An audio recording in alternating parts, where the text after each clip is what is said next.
Welcome to the Tech Egg. Don't get scrambled. Enjoy the video. You need the right hardware and drivers first. An RTX GPU and driver 535 or newer.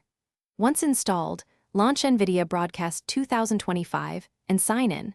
This initializes models and downloads optimized assets. Make sure to enable RTX voice and camera modules from the Devices tab, then select your physical mic and webcam so Broadcast can virtualize them. You're starting the processing pipeline now. This gives you low-latency audio denoising and intelligent background handling that later modules rely on. Once done with device setup, configure individual effects. You choose noise removal percentage and echo reduction to balance clarity versus natural tone. Lower numbers keep breath and ambience.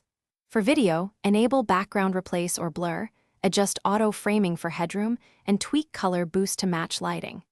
Next, route virtual devices into your apps. Set Nvidia Broadcast as the input in OBS, Zoom, and game capture. This ensures the processed audio and video flow into each program without extra cables. You're almost finished. Run a 1 to 2 minute test recording and a live call to confirm levels, lip sync, and CPU load. Adjust microphone gain and effect intensities while watching GPU usage. Lower some effects if you hit thermal limits. If latency, stuttering, or artifacts appear, restart the affected app first, then update drivers and Broadcast. As a fallback, switch to pass-through virtual devices to isolate whether the problem is Broadcast or the client app. That solves most disruptions quickly.